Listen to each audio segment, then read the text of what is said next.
I'm standing to make Londoners leaders in Europe. I want to educate Londoners about the European process. I believe London is the most culturally advanced community in the world, and I would really like to see Londoners shaping Europe's future. Hi, my name is Jean Alcantara. I'm standing on a platform of clean and honest politics.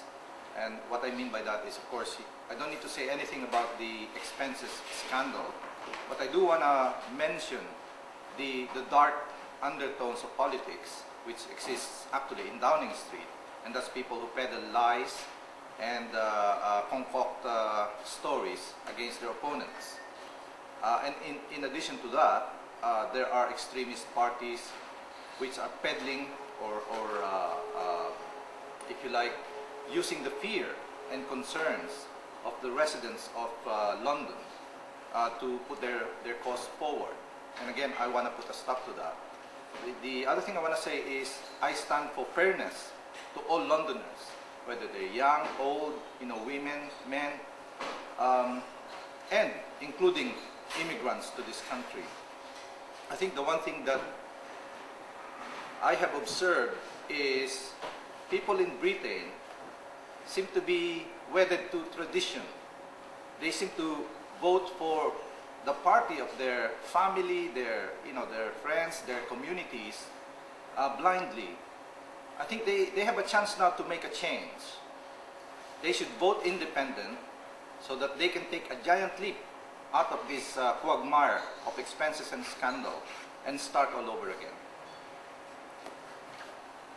Hi, I'm Jan Jananayagam. I'm an independent candidate for the London region. I have two backgrounds. I work as an anti-genocide and anti-war crimes campaigner in my spare time, and in my normal life I work for an investment bank in the banking area. So my interests and what I stand for arise directly out of that. The first is that I stand to challenge policy. I stand for ethical government and financial transparency. But that arises again out of the work that I've done. For example, I've looked at bringing injunctions against bodies such as the International Monetary Fund, who use taxpayers' money, who are entirely funded by taxpayers' money, and they use taxpayers' money to lend to governments that are committing war crimes or genocide, and they say that in their mandate they don't have to look at human rights issues, that they can give the money the way they want. So I look at those kind of issues. I've worked with organizations that try to bring heads of government to book for war crimes again. That's one of the core issues that I look at. And for financial transparency, as with the IMF, financial transparency is not just about MPs' expenses and individual transparency, which is extremely important, but it broadens out into the way public money is used and taxpayers' money is used. So those are the things that I'm here for. Hello, I'm Harun Sal. I'm standing really because I feel it's essential that we begin to change the way we actually do politics. I'm also standing because I think London deserves better. And I don't mean that in a kind of critical sense of the individuals who currently represent London, but I think the groupings and the parties that they form are, in a sense, ineffective at a European level. In particular, I'm actually keen to actually ensure that the voice of Londoners is more effectively heard in Europe. And one of the things that I'm keen to do is to develop online communities here in a practical sense here in London, which can then link up both across Europe into other cities, but also directly into Brussels, in order to make sure the voice of people on the ground begins to be the new way forward for Europe. For too long, ordinary people, us, the real people of London, are known as a silent community, and we are allowed the politicians to make decisions for us, decisions which have a long-term impact to our future. But more and more, we realize that there is a major flaw in the system. The problem with MP expenses, MEP allowances, the credit crisis, rising crime rates, and so many problems. But no one is standing up and talking about responsibilities. Yes, I'm talking about responsibilities.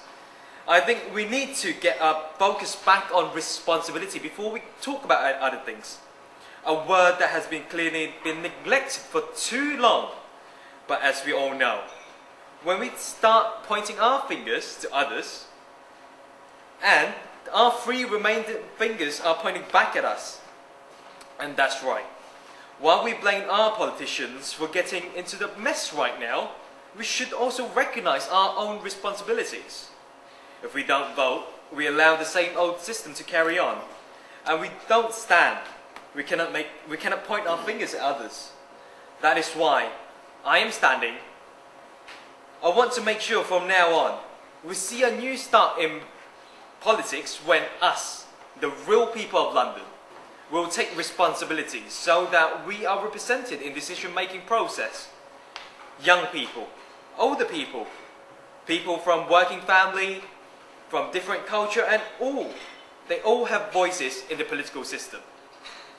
It is not going to be easy, but I hope by making the first step, there will be more people like us joining us in the future. Let's restore the trust between British people and politics, and I believe we can work together and shape our future. Thank you. Could I ask a question? I mean, you're all 5 independent candidates today. First of all, does this indicate that you may be forming a group, in which case perhaps you wouldn't be independent, but it would be a group of independents? And what do you mean here by London Voters Rebellion? What does that mean? Would anybody like to? I can answer the second part of that.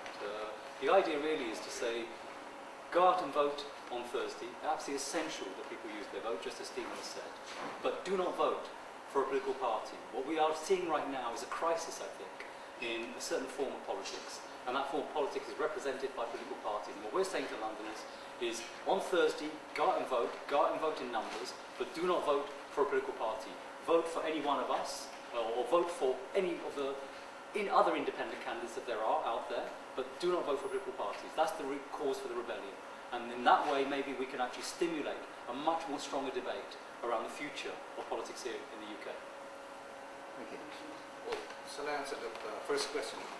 Well, I think there is value in a coalition of independent candidates, because as individual candidates, independent individual candidates, we really are not making an impact, particularly in the media. If you're standing alone, then the media can ignore you because under the law, they're not supposed to cover you. So they only do what they're supposed to, i.e. cover the parties who stand in several areas. In fact, in my own community, people are already waiting for the results of the election, because it will show in the 74 constituencies where the voters are for independence. And I think that will show where people could stand. At the moment, there are 5 of us.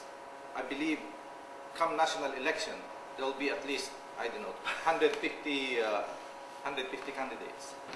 Jean, were you disappointed that the press, I imagine the press were invited to come here to this conference, were you disappointed that nobody from the mainstream press turned up? Well, in a way, I was disappointed that the British mainstream press didn't turn up. You know, newspapers, television, radio. But I wasn't really surprised, because when I started this campaign, I was already saying to my supporters that we have to treat this like a guerrilla campaign. We have to do it under the radar, where the British media will continue to ignore us. So it has been shown today, but we continue nevertheless to fight for the campaign to succeed.